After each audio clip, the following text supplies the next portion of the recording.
오늘의 헤드라인입니다. 간의 모든 세포를 분석한 이른바 간세포 지도가 세계에서 처음으로 완성됐습니다. 이식 수술의 거부 반응을 없애는 것은 물론 간 질환의 근본적인 치료법 개발도 가능해질 전망입니다. 잇따른 BMW 화재 사고를 계기로 정부가 징벌적 손해배상 제도의 적용 범위를 확대하기로 했습니다.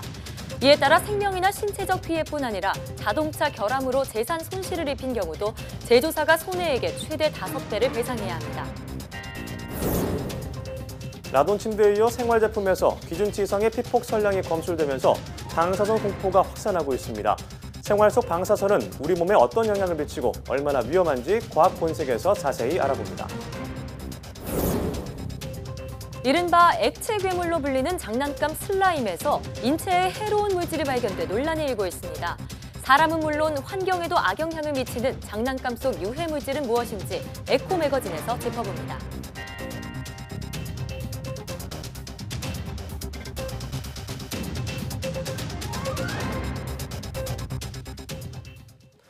여러분 안녕하십니까? 사이언스 투데이입니다. 국내에서 초미세먼지로 사망하는 사람이 한 해 10,000명을 넘었다는 연구 결과가 나왔습니다. 국회 자유한국당 홍철호 의원이 환경부로부터 제출받은 자료에 따르면 2015년 기준 초미세먼지로 인한 국내 조기 사망자 수는 11,925명에 달했습니다. 질병 유형은 심질환 및 뇌졸중이 58%로 가장 많았고 급성 호흡기 감염과 만성 폐쇄성 폐질환, 폐암이 그 뒤를 이었습니다. 환경부는 미세먼지가 국민 건강에 직접적인 피해를 주는 만큼 지속적으로 영향평가를 진행하겠다고 밝혔습니다. 영유아를 중심으로 RSV, 호흡기 세포 융합 바이러스 감염증이 확산하고 있습니다. 질병관리본부는 전국 192개 의료기관을 대상으로 한 표본 감시에서 지난달 21일부터 27일까지 RSV 감염증 입원 환자 신고가 301건으로 전주보다 1.4배 늘었다고 밝혔습니다. 9월 30일부터 신고된 환자들의 나이 분포를 보면 1세에서 6세가 61.5%, 0세 이하가 33.1%로 전체 신고 사례의 94.6%가 6살 이하 영유아였습니다. RSV 감염증은 호흡기 세포 융합 바이러스 감염에 의한 급성 호흡기 감염증으로 콧물이나 기침, 재채기, 발열 등이 주요 증상입니다. 보건당국은 산후조리원과 신생아실에서는 신생아 접촉 전후 반드시 손을 씻고 호흡기 증상이 있는 사람들은 출입을 삼가는 등의 예방수칙을 따라달라고 당부했습니다. 우리 몸에서 크기가 가장 크면서 가장 다양한 기능을 하는 장기가 바로 간인데요.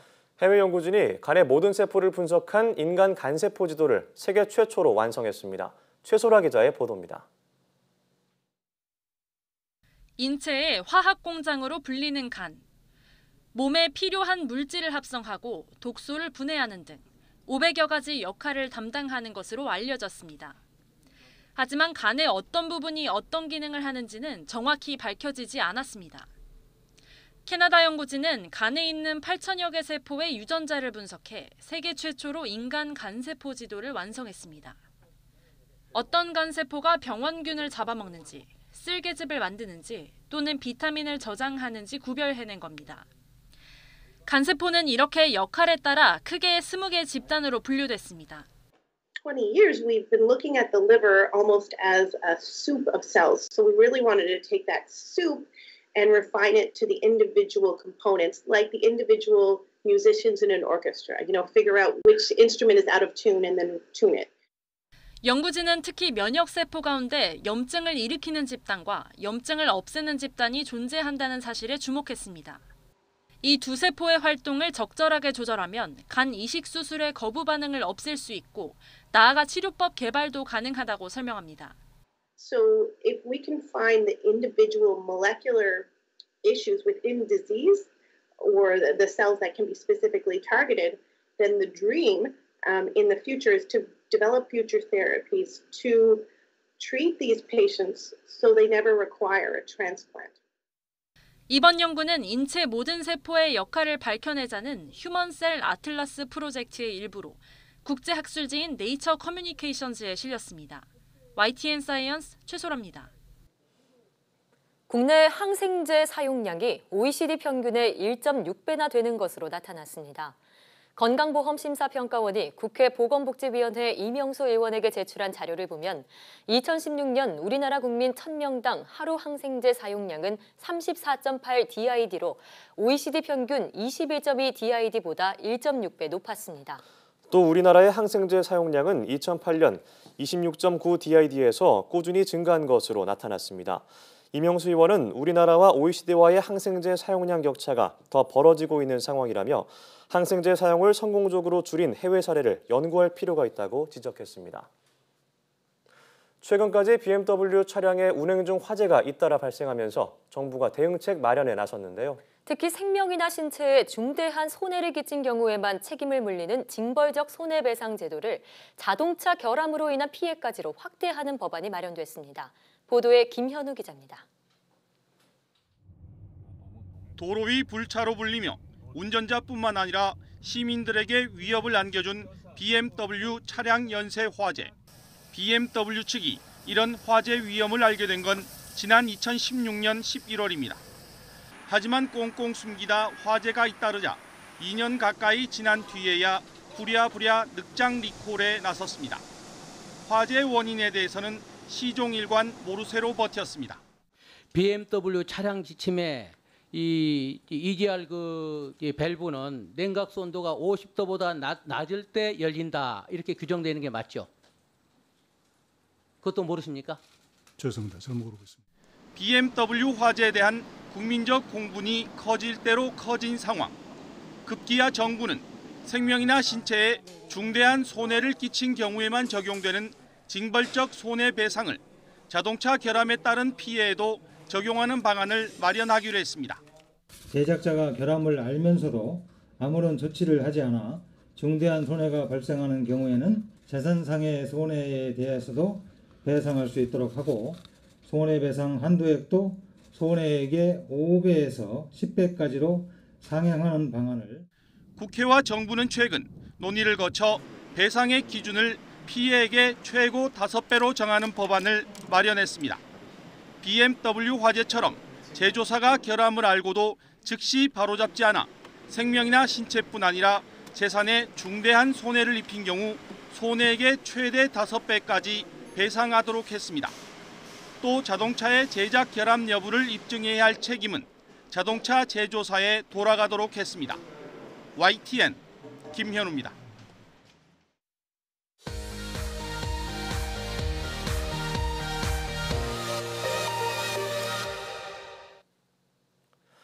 화제의 뉴스를 골라 과학 기자의 시선으로 분석하는 과학 본색 시간입니다. 네, 오늘은 양회영 기자와 함께하겠습니다. 어서 오세요. 네, 안녕하세요. 네, 자 오늘은 어떤 얘기 나눠볼까요? 네, 이 지난주에 나왔던 보도였죠. 이 라돈 침대 이후로 방사선 피폭 선량이 기준치 이상으로 나온 제품이 3개가 나왔다 해가지고 수거 명령이 나왔던 보도가 나왔잖아요. 그래서 오늘은 이 생활 방사선과 이 생활 방사선에 관련된 가공 제품에 대한 이야기를 좀 나눠볼까 합니다. 네, 지난 한 주 가장 좀 시청자 여러분들이 궁금했던 사안이 아닌가 싶은데요. 우선 수거 명령이 내려졌던 그 3개 가공 제품 어떤 게 있는지 다시 한번 좀 짚어볼까요? 네, 이 지이토 마린사의 미용 마스크 체르메라는 제품이 먼저 하나 있었습니다. 이 회사는요, 이 토르마린이라는 이 광물질을 전문적으로 다루는 기업이라고 홍보를 해왔는데요. 이 토르마린은 모나자이트처럼 음이온을 발생시키는 것으로 알려진 천연 광물질 중 하나입니다. 원자력 안전위원회 조사 결과 이 마스크를 1년 동안 754시간을 사용했다고 했을 경우에 연간 피폭 설량이 최대 11.422mS인 것으로 확인됐는데요. 이거는 이 연간 체내 피폭 설량 기준치가 1mS이니까 거의 11배가 넘는 피폭 설량인 것으로 알 수 있고요. 유통 경로를 조사해 보니 2012년에 원래 생활방사선 안전법을 시행을 했는데 그 이전에 구입한 모나자이트나 이 토르마린으로 활용됐다 이렇게 좀 확인이 됐고요. 2013년 이후로 이 제품은 1,403개가 판매됐다고 합니다. 네, 근데 이 마스크를 지금 화면으로 보니까요. 예전에 되게 지금도 인기를 끌고 있는 그 LED 마스크 있죠. 그거랑 좀 비슷하게 생긴 것 같은데. 네, 맞아요. 모양은 좀 비슷하니까 사실 그 마스크랑 좀 헷갈리는 시청자분들도 있었을 거예요. 이 문제가 된 이 체르메 마스크 같은 경우에는요. 특별한 전원 공급 장치가 없습니다. 마스크 안쪽에 천연 광물질을 바른 제품이라고 보시면 되는데요. 이 대진 침대 사례와 마찬가지로 음이온, 그리고 원적 개선과 같은 효과를 내기 위해서 이 방사선을 내뿜는 광물질을 사용했다 이렇게 보시면 되니까 네. 기존 판매되는 LED 제품하고는 좀 다르다고 볼 수 있습니다. 네, 체르메 말고도 뭐 해외 라텍스, 메모리 폼 베개에 대한 조사 결과 이 두 가지 제품도 함께 발표가 됐죠. 네, 맞습니다. 이 대진 침대 사건 이후로 시민단체는 물론이고 많은 소비자들이 해외에서 직접 구매했던 라텍스나 이 메모리 폼에 관련된 뭐 매트리스, 베개 예. 이런 것들에 대해서 좀 방사선 피폭 성량이 어떻게 나오는지 문의를 많이 했다고 해요. 네. 이 중에서도 태국 제품을 국내 기업이 수입했던 이 천연 라텍스 매트리스 슈퍼 싱글 5cm 제품이 안전 기준을 초과했고요. 또 인터넷과 홈쇼핑을 통해서 많이 팔렸던 에버조이 잠드림 메모리폼 베개도 안전 기준을 초과했습니다. 특히 이 베개의 경우에는요, 연간 피폭 선량이 최대 8.951mS였습니다. 이번에 수거한 제품이 그래서 이 한 696개에 달한다고 하니까 꽤 많은 양이 팔렸다고 볼 수 있죠. 네, 피폭 선량이 거의 기준치의 9배에 육박하는 수치네요. 네, 맞습니다. 네, 자, 또 그런가 하면요. 언론에서 라돈 생리대 이렇게 지목이 됐던 오늘 습관 생리대 여기에 대한 조사 결과는 어떻게 나왔나요? 네, 이 오늘 습관 생리대는 기준치 이상의 라돈이 발견됐다라고 해가지고 이제 언론 보도로 조금 떠들썩했었잖아요. 네. 그래서 원안위가 조사를 해보니 우선 라돈은 기체 물질입니다. 그러니까 호흡으로 항상 이제 피폭이 되는 건데 그래서 이제 생리대가 호흡기하고 떨어져 있는 거리를 계산을 해서 50cm 정도 떨어져 있는 거리에서 측정을 해보니까 네. 라돈이 나오지 않았다고 합니다. 그렇군요. 예, 하지만 생리대는 제품의 특성상 피부에 굉장히 밀착시켜서 오랫동안 사용하잖아요. 맞아요. 예. 네, 그래서 이 피부 영양 평가도 추가로 진행을 했다고 하는데요. 그 결과 이 매달 열흘씩 1년 동안 이 2,880시간을 만약에 이 생리대를 사용했을 경우 연간 피폭 선량이 0.016mS로 안전 기준 이하인 것으로 그러네요. 나왔습니다. 기준치 이하네요. 네. 네. 하지만 이 식품의약품안전처는 이 오늘 습관 생리대를 만든 업체를 대상으로 이 신고되지 않은 패치를 사용했다는 이유로 생리대 4종 모두 회수하기로 했고요. 또 약사법 위반 혐의로 현재 수사를 진행하고 있다고 합니다. 네. 앞서도 계속 이제 연간 피폭 선량이 기준치 이상이다 이렇게 말씀하셨는데 네. 연간 기준치가 1mS더라고요. 네, 맞습니다. 이 방사능이 여러 단위들이 있는데 그 중에서도 이 시버트라는 단위는 인체에 피폭이 되는 영양, 그러니까 생물학적인 영향을 따지는 단위라고 볼 수 있거든요. 네. 사실 근데 1mS라고 하면은 약간 체감이 안 되는 수치여서 이게 네. 얼마나 위험하고 얼마나 좀 안전한 건지 체감이 좀 어려운 것 같아요. 네, 맞습니다. 이 방사선이 사실은 이 어떻게 나오는지를 먼저 조금 살펴보면 이 불안정한 원자 핵을 가진 원소가 안정화되기 위해서 붕괴를 합니다. 네. 그때 네. 내뿜는 에너지를 방사선이라고 하는데 우리가 사실 이거를 뭐 눈으로 볼 수도 없고 수치도 네. 다 듣기 어렵죠. 이 방사선이 뭐 알파선, 감마선, 뭐 X선 이런 식으로 나온다고는 하지만 이 방사선 자체는 우리가 쉽게 생각할 땐 자연 방사선과 인공 방사선을 나눠서 생각을 좀 해보면 쉽게 설명을 할 수 있습니다. 네. 네, 제가 구분을 좀 해야 하는데 자연 방사선에서는요, 지구 밖에서 쏟아지는 우주 방사선도 있고 땅에서 올라오는 지각 방사선이 있습니다. 우리가 유럽 여행을 왕복으로 한 번 하게 되면 0.07mS의 자연 방사선을 받게 돼요. 예. 네, 그래서 이런 식으로 우리가 자연에서 1년 동안 받는 자연스러운 피폭 양은 자연 방사선 피폭량만 2.4mS에 이른다고 합니다. 이건 그렇군요. 지구상에 있는 사람들은 모두 다 네, 받는 똑같이 수치인 받는 거죠? 거죠. 예. 네. 그 인공 방사선의 경우는 우리가 엑스레이 촬영이나 CT 촬영을 대표적으로 들 수 있는데요. 이 엑스선 촬영은 한 번 촬영할 때 0.1에서 0.5mS가 나오고요. 네. 흉부 CT의 경우는 엑스선의 한 10배 수준인 5에서 10mS의 방사선이 나오고 있습니다. 네. 자, 그런데 이번에 대진 침대와 더불어서 수거 명령이 내려진 세 개 제품들은 그러니까 우리가 자연스럽게 노출되는 어쩔 수 없이 피폭될 수밖에 없는 그런 자연 방사선보다 더 많은 양의 방사선을 내뿜는다는 얘기잖아요. 그렇죠. 이게 인체에는 어떤 영향을 줄 수 있을까요? 네, 이것도 이제 뭐 당장의 어떤 지금 이번 수치값이 인체에 어떻게 나온다 이런 거보다는요. 기본적으로 우리가 알려진 값, 그러니까 방사선이 어떻게 인체에 영향을 미치는지를 좀 살펴보면 알 수 있어요. 이 후쿠시마나 체르노빌 원전 사고처럼 아주 높은 양의 방사선에 피폭이 되면 일반적으로 DNA 이상이 생기면서 인체에 이제 문제가 생기거든요. 네. 예. 그래서 이제 250mS까지는 대부분의 증상을 느끼지 못합니다.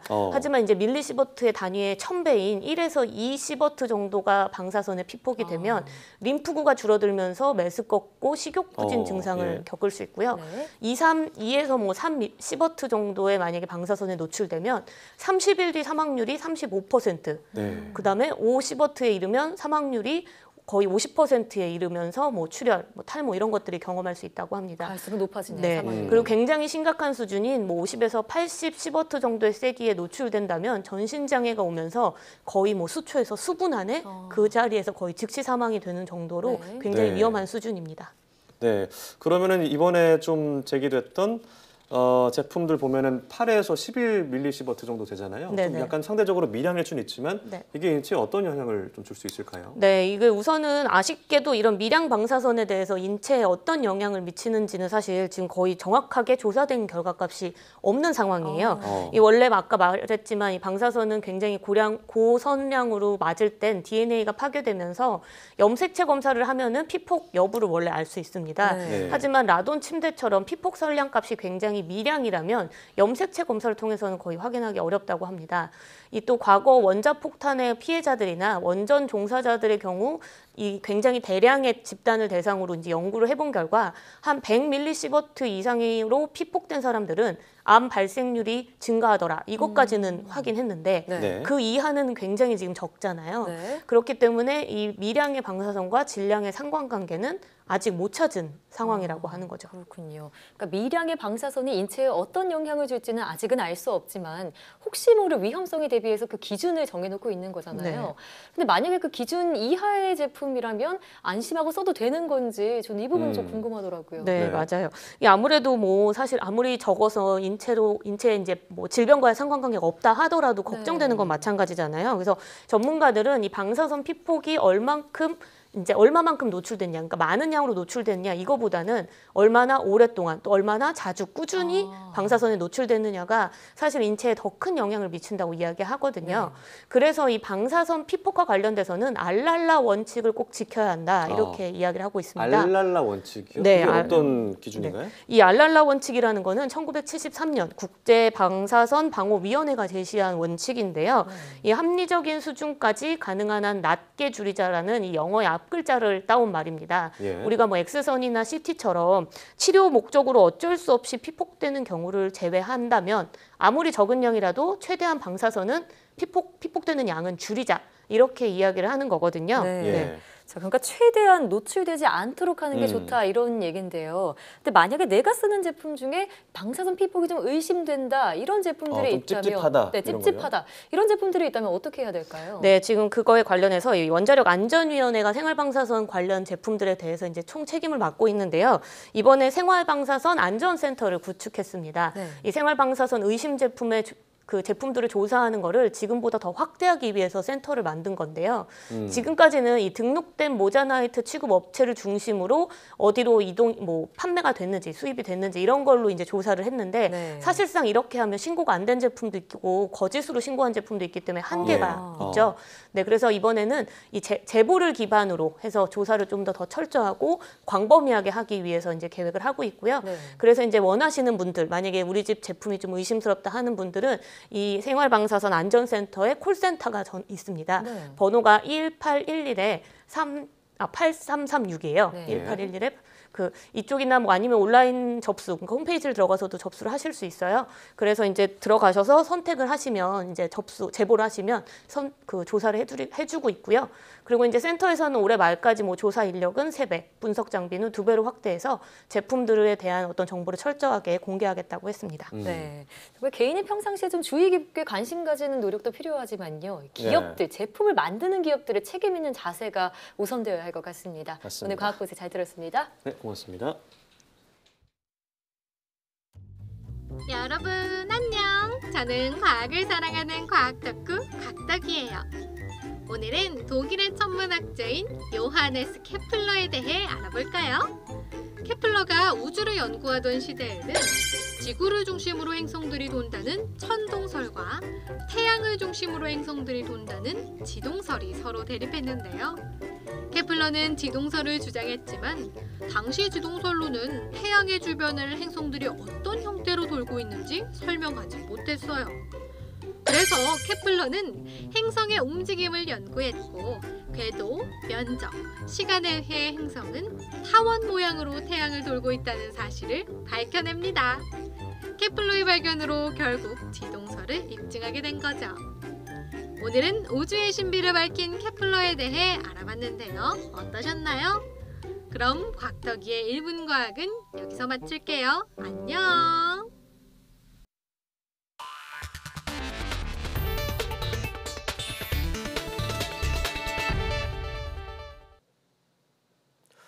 옷이나 신발 등을 인터넷으로 맞춤 주문하는 사람이 늘고 있지만 주문 제작이라는 이유로 주문 취소를 거부하는 사례가 잦은 것으로 나타났습니다. 한국소비자원에 최근 3년 동안 접수된 전자상거래 주문 제작 상품 관련 피해 구제 신청은 모두 291건으로 해마다 꾸준히 증가하는 추세를 보였습니다. 소비자가 환불이나 반품을 요청해도 주문 제작된 상품이라며 거부한 사례가 38%로 가장 많았고 색상과 디자인, 크기 등이 제대로 제작되지 않은 경우가 뒤를 이었습니다. 소비자원은 단순 변심이라 해도 상품을 받고 일주일 안에는 주문 취소할 수 있는 게 원칙이지만 주문 제작 상품은 구매 취소가 제한될 수도 있다며 신중하게 구매하라고 당부했습니다. 그동안 공인인증서로 번거롭고 불편하셨죠?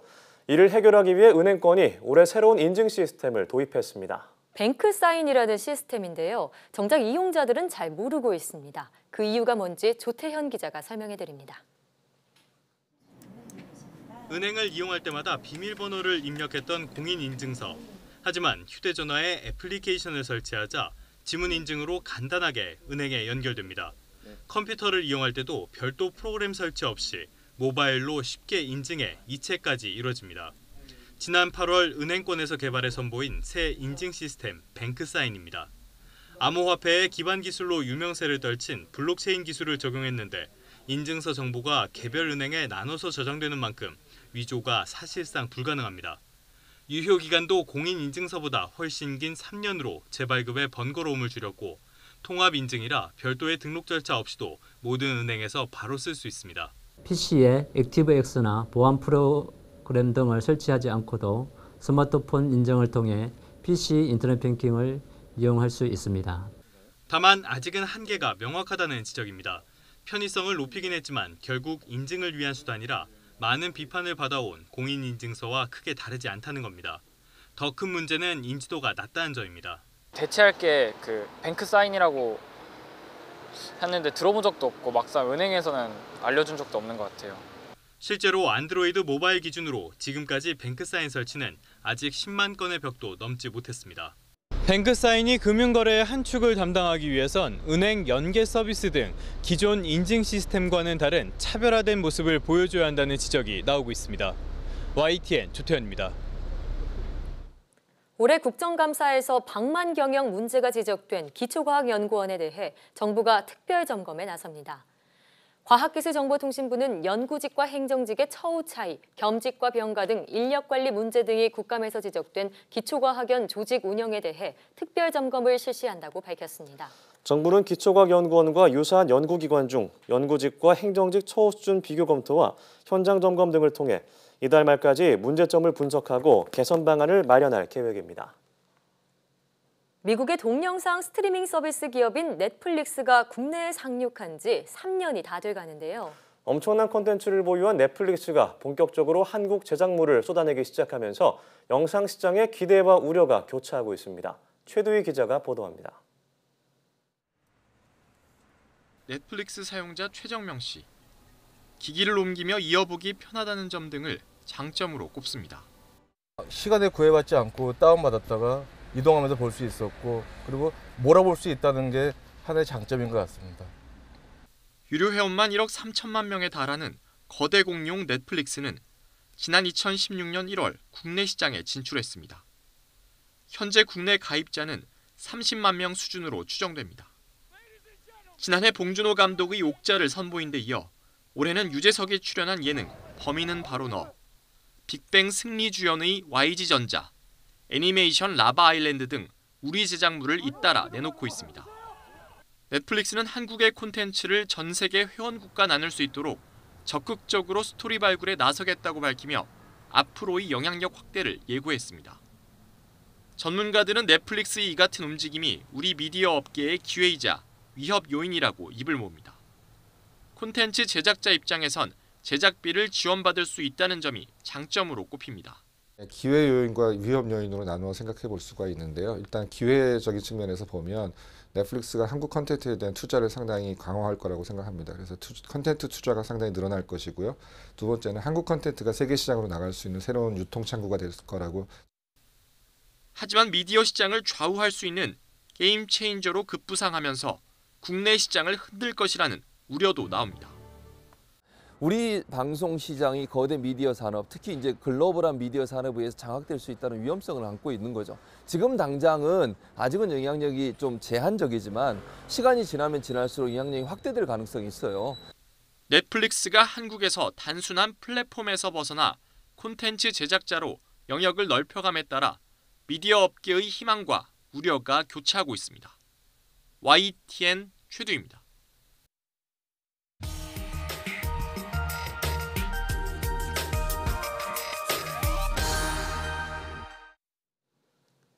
액체 괴물이라고 불리는 슬라임 아시는 분들 많으실 텐데요.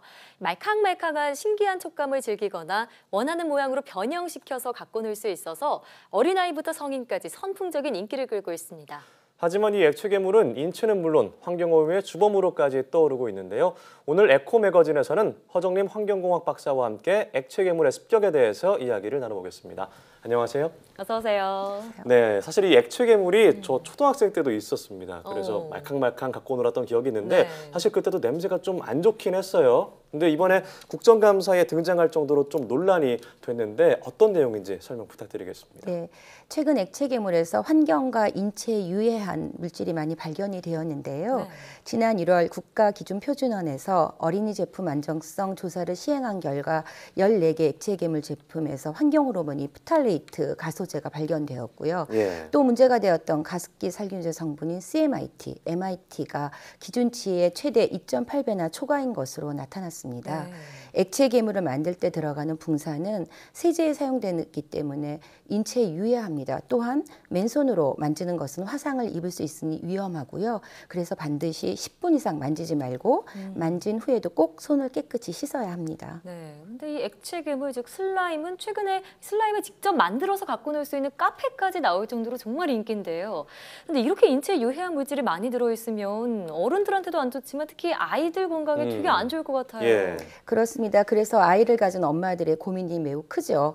어린이 용품에는 플라스틱류가 많은데요. 플라스틱의 유연성을 높이기 위해서 사용하는 프탈레이트 가소제는 화학 성분으로 환경 호르몬이 많이 발생됩니다. 가습기 살균제 성분이 MIT, CMIT 같은 경우는 흡입을 통해서 인체에 유입되기 때문에 폐염증 반응을 일으켜서 굉장히 심각한 양상으로 나타납니다. 다행히 피부로 노출되는 부분들은 그 정도는 아닌데요. 하지만 반복적으로 노출되었을 때 이것 역시 어린아이에게 건강 피해를 불러옵니다. 아이들의 같은 경우는 신체의 방어 기전이 아직 발달되지 못한 상태이기 때문에 유해 물질이 몸속에 들어갔을 때 이것을 해독하고 또 배출하는 기능이 약하죠. 그래서 훨씬 더 몸에 오랫동안 잔류하고 독소를 지니게 됩니다. 특히 환경 호르몬은 성장기 어린아이에게 노출되면 이른 성징이 나타나는 성조숙증과 그리고 생식 기능 저하, 그리고 성장 장애 등의 원인이 되기 때문에 각별한 주의가 요구됩니다. 네, 그렇습니다. 특히 성장기 아이들에게 좀 위험하다는 말씀이신데 사실 생각 없이 아무렇게나 갖고 놀았던 이 장난감이 정말 유해 물질 범벅이었던 겁니다. 자, 그런데 이 액체 괴물은 뭐 인체는 물론이고 버릴 때 또 버려질 때 환경에도 좀 안 좋을 것 같다는 생각이 드는데요. 네, 맞습니다. 환경에도 똑같이 나쁜 영향을 미치죠. 어린 아이들이 액체 괴물을 실컷 갖고 논 후에 변기에 그냥 버리는 경우가 많은데요.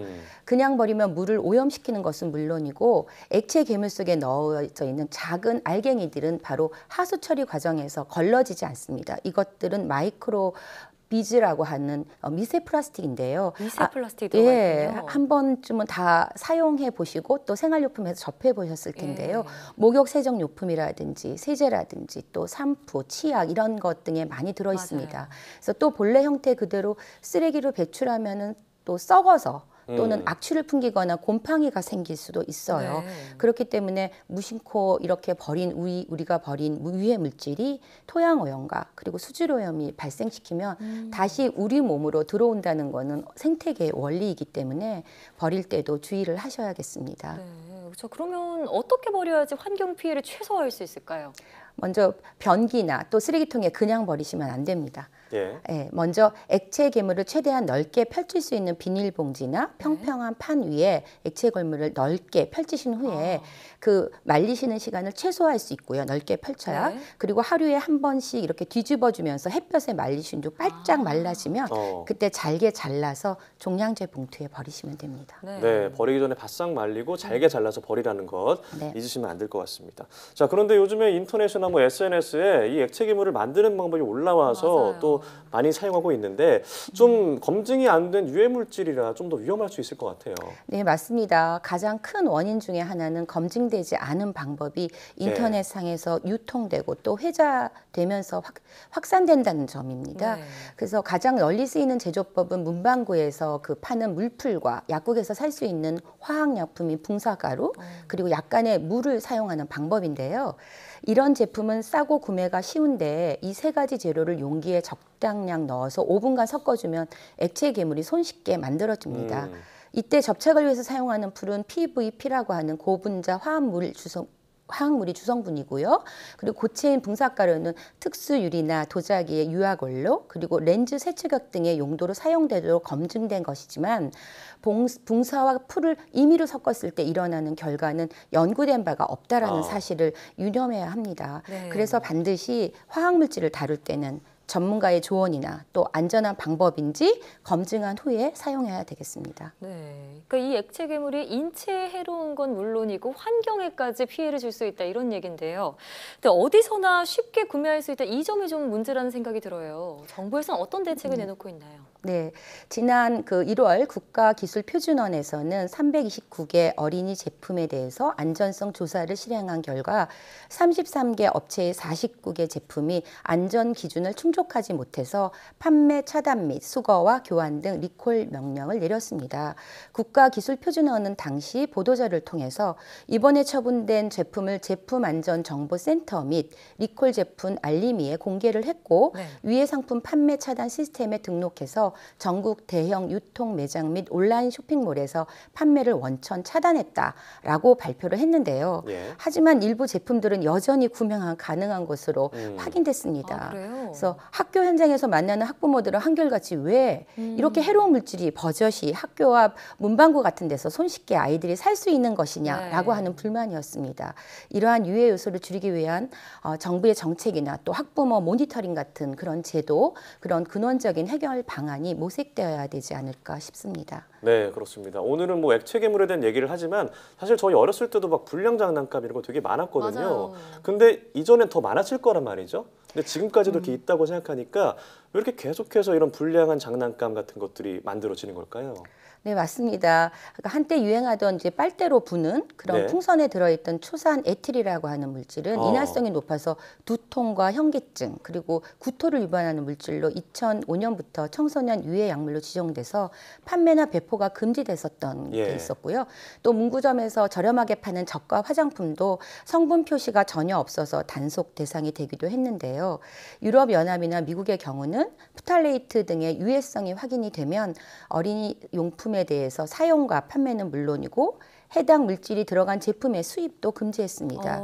네, 현재 우리나라에서도 여러 차례 쟁점이 된 후에 기준을 마련하기는 했지만 상대적으로 느슨하고 인식이 부족합니다.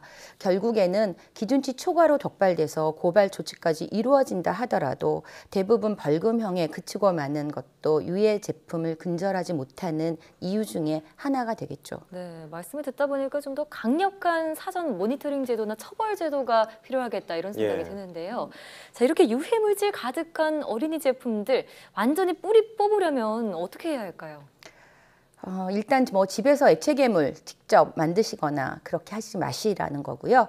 반드시 또 유해성 검사를 한 KC 인증을 받은 어린이용 제품을 사용해야 한다라는 것입니다. 또한 KC 인증을 받은 제품이라고 하더라도 입에 넣거나 하면 좋지 않기 때문에 주의가 필요합니다. 정부에서도 이런 어린이 유해 물질에 대한 근원적인 대책을 세워야 하고 또 부모님이나 선생님들도 아이들을 잘 지도해서 부적절한 장난감을 만들거나 사용하지 않도록 그렇게 주의를 좀 기울였으면 좋겠습니다. 네, 그렇습니다. 여러 가지 방법을 말씀해 주셨는데 사실 개인적으로는 그 제작하고 납품하는 분들에게 좀 되묻고 싶은 게 본인들의 자식이 이 제품을 쓴다고 하면은 이렇게 만들거나 이렇게 처리할 수 있나 그런 좀 되묻고 싶은 생각이 드는 그런 시간이었습니다. 네, 지금까지 허정림 환경공학 박사와 함께 이야기를 나눠봤습니다. 오늘 말씀 고맙습니다. 고맙습니다.